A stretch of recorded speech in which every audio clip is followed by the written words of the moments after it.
On a cold April night in 1908, in the vast black of the English Channel, HMS Tiger was cut down.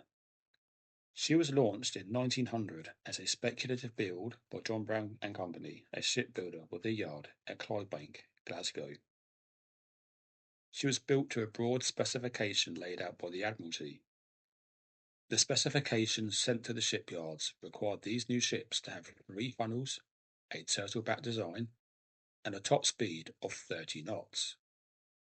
Several shipyards built these new class of destroyers for the Royal Navy, and these fast vessels were known as the 30 knotters.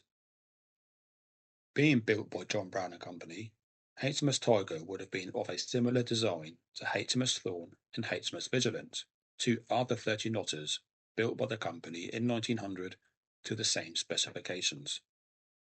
But it was not until 1913, 5 years after HMS Tiger's sinking, that these vessels would be grouped together and became known as the Sea class. HMS Tiger was launched on 19th of May 1900, accepted into the Royal Navy in June 1901, and commissioned a couple of months later on the 21st of August at Devonport. She had a maximum complement of 63 officers and men. She was 220 foot in length, had a beam of 20 foot 6 inches, and a draft of 8 foot 11 inches when at maximum weight. Her main armament was a quick-firing 12-pounder Mark I gun. Her 5 secondary guns were quick-firing 6-pounders, and of course she possessed 2 single torpedo tubes that fired 18-inch torpedoes, and she displaced 425 long tons when fully loaded. In 1907, she ran aground on Portland Harbour's breakwater, after which her commander, Lieutenant Middleton, was blamed for navigational error. This accident damaged her keel and punched a hole in her hull. She never ventured outside of home waters during her service. On the 2nd of April 1908, HMS Tiger was taking part in a nighttime exercise roughly 18 nautical miles south of St. Catherine's Point on the Isle of Wight. She was under the command of Lieutenant William Middleton. He had joined the Royal Navy in 1894. At this time, Tiger was sailing with 58 crew. It was an extremely cold night. Thick clouds sailed on the wind high above. Rain lashed down, reducing visibility.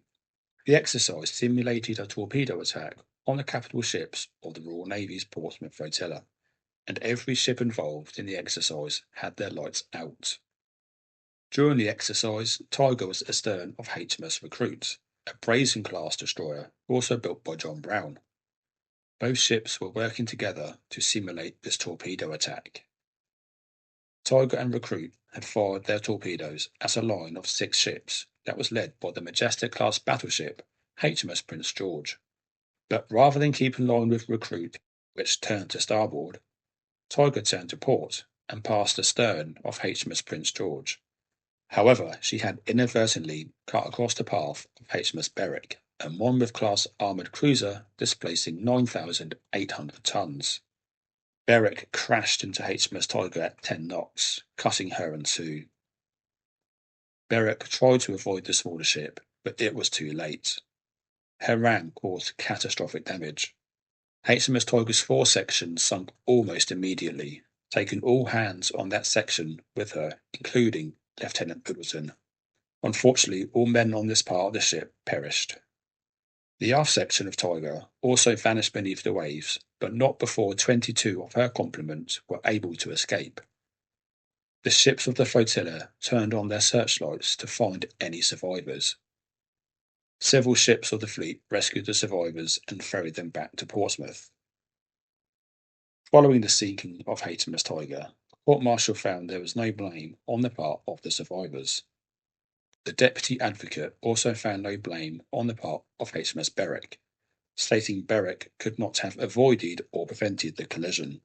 But the question remains, why did HMS Tiger turn to port into the line of ships that she knew was there? How far away from the line of these ships was HMS Tiger?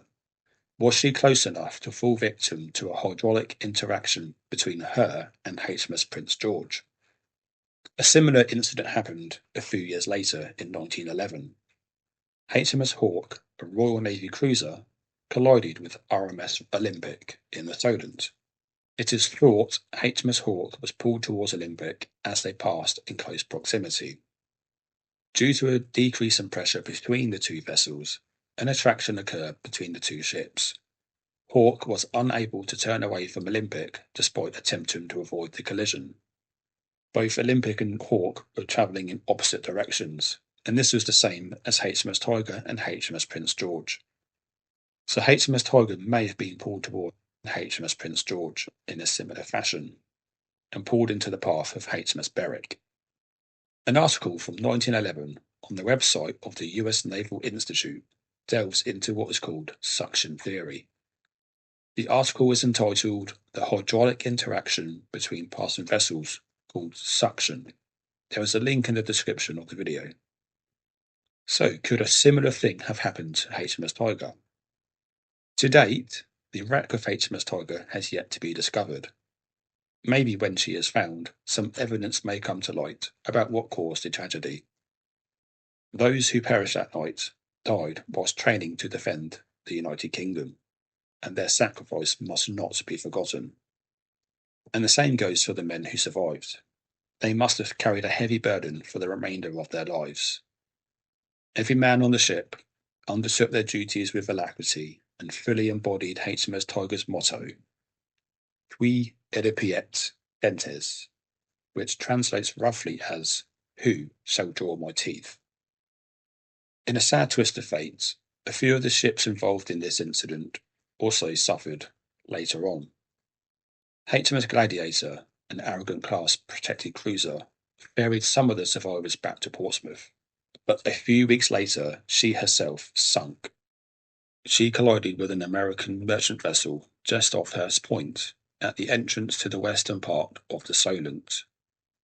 HMS Recruit was sunk by a German U-boat in 1915, and HMS Prince George was scrapped. Upon being towed to Germany for scrapping, she sunk off the Dutch coast, just off of Camperdoon. I hope this video is a reminder to all that not all who die in service die in combat. This video is dedicated to the men of HMS Tiger. Thank you for watching, and I hope to catch you on the next one.